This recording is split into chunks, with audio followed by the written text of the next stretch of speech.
All right, guys. We got to talk some real life shit. And, you know, a lot of people don't like talking about this stuff, but we're going to get through this together. And we're going to just get through it. You know what I mean? Real life shit. Real life shit. Real life shit with Elsie. What? Real life shit. Real life shit. Real life shit with Elsie. Real life shit. Real life shit. Real life shit with Elsie. Tune in. Tune in. Tune in.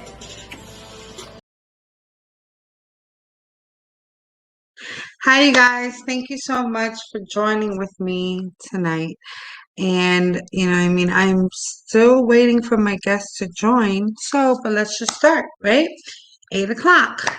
All right. So I chose to talk about the crack pandemic because I was born a crack baby. And I just felt like we should talk about it. You know, yeah, I was born one of those, you know, babies that they made it seem like, you know, there was a lot of them, but there really wasn't. But anyways, it's a whole other story. Um, yeah, so I wanted to talk about that, and I invited two a former detective and a former officer to come on and just ask, you know, answer some questions and, you know, the time that they were officers and what they saw and stuff like that. I thought it would be interesting. You know, me personally, I would definitely would like to know. I did see a documentary that they put on Netflix, which definitely made me more inspired to even come on even more after seeing it, you know, knowing about what happened in those black and brown communities, you know, the mothers, the children, because a lot of those children were not only dealers, they were also users. It was just a lot of bad things that happened at that time. So I thought, hey, you know, why not get real? Hello. So yeah, so I am just basically waiting for my guests to come on and hopefully they will. So until they do, my beautiful people, how are you guys doing? Are you guys excited to find out about how crack was whack? Because it was, right? It really was. Um, yeah. And here we go. This is what happens when you do live shows. You know what I mean? Nothing goes on in order or on time. I see one of my guests are trying to connect, but it's not working. But yes, hey, how are you guys doing? You know, the people who are watching, thank you for viewing. I really appreciate it. I appreciate your support and everything like that. Okay, so we do have one. Oh, I miss you. Okay, so I'm just gonna bring on one of my guests now, and let's see here. Hi. Hey, hey, hey, how you doing? How are you? I'm doing great. Thank you so much for taking your time, you know, to come on. I know you're a busy guy. No, that's great, y'all. I'm letting someone know right now I'm tied up. It's all good. Whenever you're ready, I wanna. I'm ready. I'm ready. I'm on. Okay, you're right. Okay, so you know, I saw. You know, what really got me inspired to watch. You know, to talk about this is because when I was born a crack baby. Okay, Mhm. so me personally, you know, I wanted to know basically, you know, what was going on in that time, and when I saw that documentary, it just made me really want to come on and talk about it even more. You know, and I saw that you were on it, and I appreciate you coming on, and I just wanted to ask, like, you know, when that was going on, were you just like a regular officer at the time, or were you a detective at the time? I started the police department in '86, so I was an officer until I got out. Obviously, I got out of the academy in '87. I became a detective in '89. So just when the first couple of years when crack really started getting real busy in the city, I was a patrol officer on the street. So in the community where I was working, which is, I mean, it was like, man, it was drugs everywhere. A lot of projects, complexes. So a lot of the things you saw in that documentary, I was in that environment as a uniform officer because my beat covered made like 5 or 6 different apartment complexes where drugs and crack just took over the entire community. So it was crazy. It really was. How do you feel as as an officer at that time? I know a lot of people felt like, officers wasn't really helping them. You know what I mean? Like, what do you say to stuff like that? Well, for me, I mean, a lot of people knew who I was because even before I became a police officer, I was always a youth athletic coach and a mentor.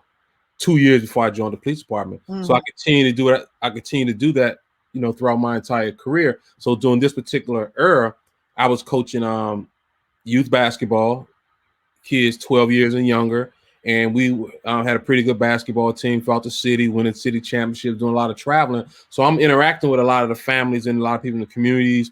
And I'm dealing with a lot of the drug boys who basically rules were, don't mess with the young kids. And they hmm do, how I was, leave them alone. I'm leave you guys alone. But Right, but they were very supportive. They made sure the kids had the things they needed because a lot of the kids just didn't have much. And even though these guys were out there selling drugs, they made sure my kids had tennis shoes, food. They gave us money for trips. So they were right, very supportive in their own way. And I believe it was their way of saying, Mitch, as long as you do what you're doing to keep the kids away from the drugs, we're fine with it. right. And as I, I read and I saw, because I've been really like reading a lot on it. Kids were becoming dealers. Yeah, at young ages, I would say as young as 9, 10 years old. Yeah. Were you losing any of your kids to that? The Yeah, ones I you. lost. Yeah, I lost a few, and I can even remember a couple of times when I would go out on the block if I see some young kids out there who were school age during school. I would go snatch them off the block. I'll put them in the car. I'll take them home, or I take them to school. And and because I knew where they were selling drugs at, I would then go to the drug dealer, the head guy, and be like, "What are you doing, dude?" So Mm, he really didn't know. A lot of time, it was the younger people that was under him that was bringing on younger people under them. So and I said, look, man, I told y'all keep the kids out of this game. I know you all going to do it. I mhm. can't stop it. Right, I'm just being real. I couldn't stop it, but my right, thing was leave the babies alone. right, So I had a good understanding with a lot of the guys on the block that babies are not allowed to do this. right. And I can tell why they, wanted to. It's really more about the money, right? Yeah, It wasn't even about the drug itself. But then I also read that a lot of, you know, these poor kids, the dealers become users. You know what I mean? Is yeah, that a lot of them were. Yeah, I saw a great deal of that, and I mean, they go from looking top dollars to looking like bums on the street. Yeah, right, yeah, they start using their own product, and right. instead of them making money, building the money, investing the money, they're using it. They're using it with the women they're tricking with, and it just not all of them, but a great deal of them did become users themselves. And I also, like I said, the documentary was just it's so good to know this information. You know what I mean? Like they don't like to let people know a lot of this, really was serious. You know what I mean? Like a lot of these Yeah, families and like when it comes to like mothers, like, I was when I was watching, see, mothers got hit, the yeah, most because they were basically the foundation of the home. You know what I mean? yeah, Um, yeah, I'm sorry, I lost track. yeah. A lot of a great deal of black women were going to jail because of the crack. Right. Yeah, a lot of their apartments were getting raided. I mean, it was a whole bunch of things going on. Right. And so with the whole, okay, as an opinion, how do you feel with everything that, Reagan did at the time with his whole act that he did? Do you think, you know what I mean, in your opinion, was it the right thing to do? As far as how he went, Like, putting a lot of colored men into, I think incarcerated. I think it was wrong, and a lot of us felt as though it was wrong back then, also because before crack came, there were powder cocaine. Hmm. And powder cocaine was an expensive drug that a lot of white people were using, and we were making arrests for powder cocaine, and a lot of white guys were getting locked up for powder cocaine. And what happened was, I think it was unfair because you know crack was a black man's drug Hmm. and black community drug, and Hmm. they singled that out It's like they just ignored the powder cocaine, and Right, it just wasn't fair. It just was not. I right, know they looked at it. They looked at it because they looked at the violence that came with the crack, mm, and a lot of violence came with the crack. And I believe that's what they looked at. That these Negroes. Well, they ain't use that word, but these right, right, these Negroes are tearing up these communities through violence because of crack. Because everyone was trying to make money, but with powder cocaine, it wasn't like that because a lot of blacks were not involved in it. Some were, but it was only a few. right. It wasn't as much as they were Right. saying. Like, Yeah, right, it was affordable. Everybody was smoking marijuana back then. right. Yeah, until all that crack came in. And then like with the whole, like with the communities, being letting them like kind of tear themselves down, because like as I watched the documentary, it was saying how, cops were just letting them do whatever. Yeah, You know what I mean? Like, it was it it's was it was hard, and I'm telling you, it was hard because so many people were using it. So many people were selling it. It was almost impossible to stop it. It was impossible. It was too much. The city, I know DC wasn't ready for crack. It wasn't ready. Not at all. Wasn't ready. I really appreciate. Let me see. Yeah, that's it. I thank you so Sure, much nice, for nice coming joining on. you. And continue on, and thank you for inviting me. And I wish there was more, people like you. I really do. You know what I mean? Like, being there for the younger crowd and, trying to keep them out of trouble and not put them in it. You know what I mean? Yeah, I was, I got in trouble myself as a young kid. So when I became a police officer, I was, um, I was just geared. I was focused on just giving back to the community. So I did it throughout my entire career. Even when I became a homicide detective, I still coached at the local Boys and Girls Club, and that was my life. And I still do it somewhat. So I just love working with young people. No, that's great. I really appreciate it. Thank you so much for coming on. I hope you have a great night. All And right, thank you, and you do the same. Okay, thank you. Bye bye. Have a good night. All thank right. you. Wow. Huh, guys? Did we like really get into some conversation? Yeah, we did.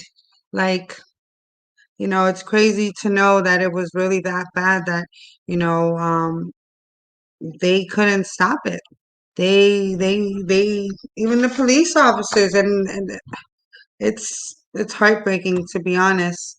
You know what I mean? To be born in that basically in that era, and then to know that that people, they didn't care. Nobody cared. They wanted the black and brown communities to be messed up and tear themselves from the inside out, to have nothing. But the good news is that we do have, and even though crack hasn't disappeared, or cocaine or any other freaking substance, and there's like 10,000 of them more, right? Even though it hasn't disappeared, guess what, guys? We've definitely come above it. You know what I mean? It's sad that people still use and are still on the street and can't find themselves, but it's a disease. It's a disease. I'm a testament of that this disease is it's hard, and every day is a battle. So I can't imagine what they feel, but just do know that we do accomplish, and we do come out the dirt, and we do grow, and that's what I want people to take out of this. We do grow. We become very beautiful. No matter how many times we are broken, we are able to stand back up and do what we want to do and become what we want to be. Um, it sucks that my other guest couldn't come on, and I kind of cut this show. Oh, wait, there he is. All right. My next guest is on. I'm going to bring him on. So hold on, guys. Hi, Justin, can you hear me? I can hear you. Hey, how you Hey, doing? how are you? Great. Thank you so much for joining. Well, they say you gotta be persistent. Can't give up. I'm here, Can't get right? up. That's what I'm saying. Amen to that. So yeah, so when you okay, so you told me that you were in a no, you just started to be an officer in Philly, right? Yes, I was a Philadelphia police officer for 15 years.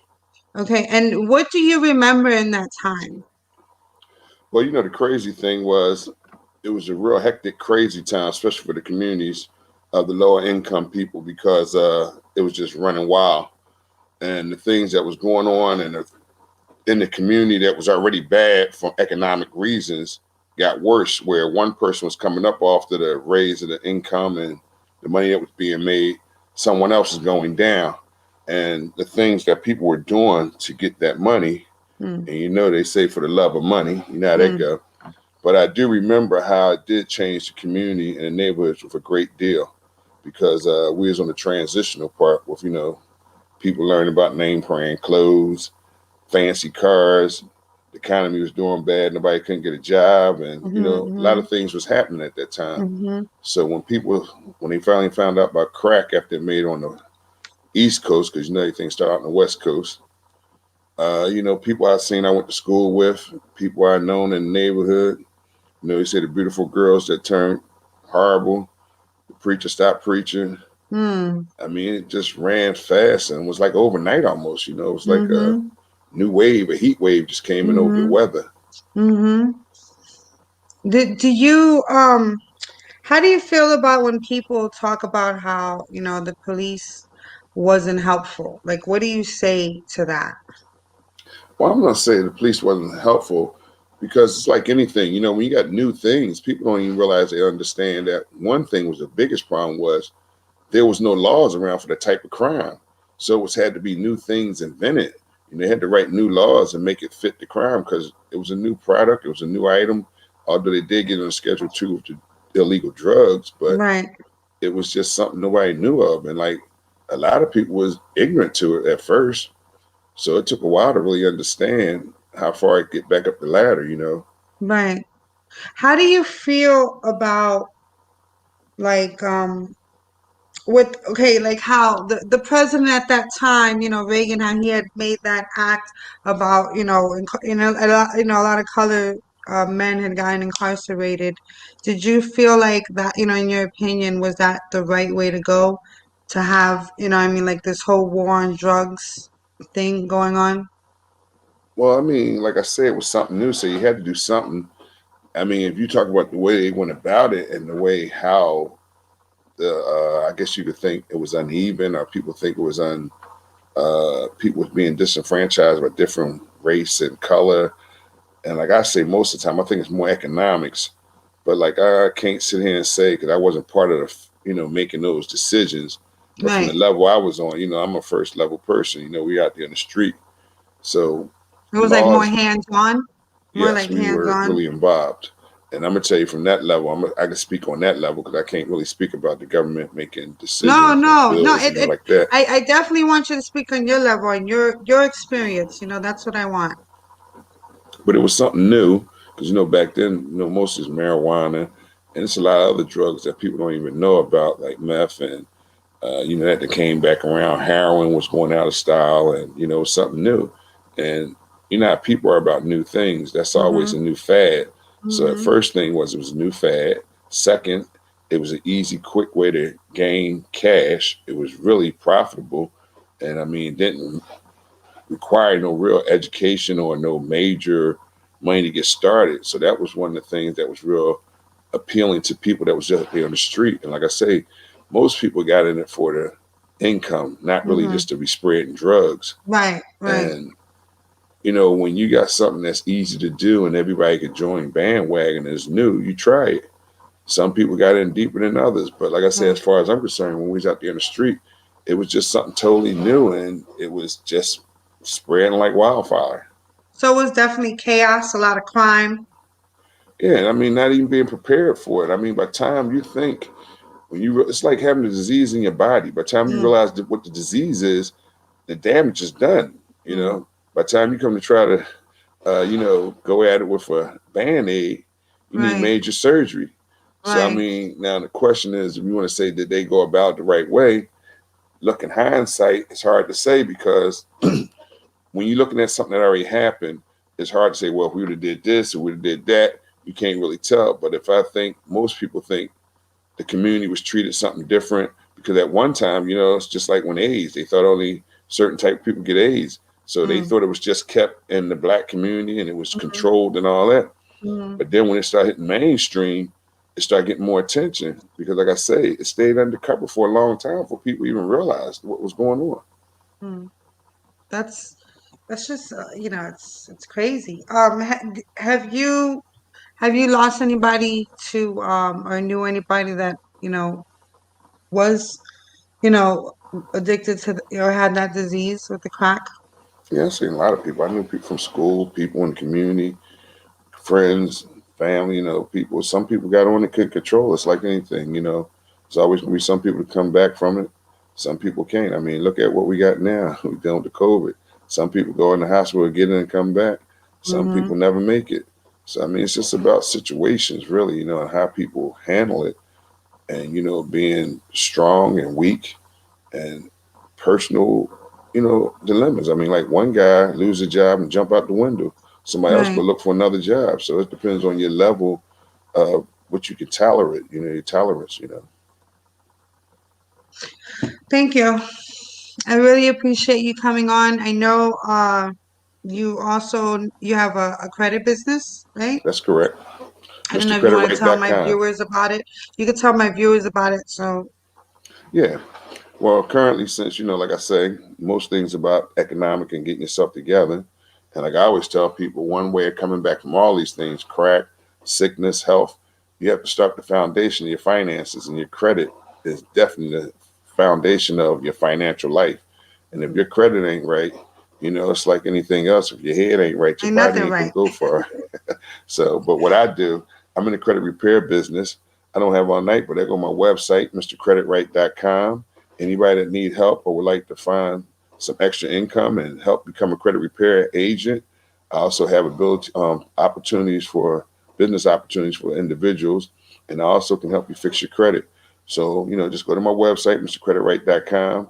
They got phone numbers to reach me by, or either if you just credit, you know, you computer swabby, you just go right on, sign yourself up, read some of the information. But if you need help, just look up my number and you can find me. MrCreditWrite.com. That's my webpage. Thank you so much, William. I really appreciate it. I hope you have a great night. You guys, MrCreditWrite.com. He gets you right on your credit. Straight ahead. Thank you so much. Have a Thank great you, night. dear. Take care. All right, bye-bye. All right, guys. Now, you know, I think that was great. Uh, thank you guys for joining. Thank you for tuning in. I had read something earlier and I kind of just want to read it before I go off.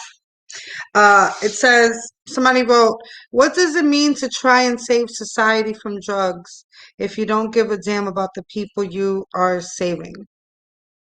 You know, I think we should think about that, you know? And thank you for joining. I hope you guys enjoyed. And remember, let's get real. See you soon. Bye.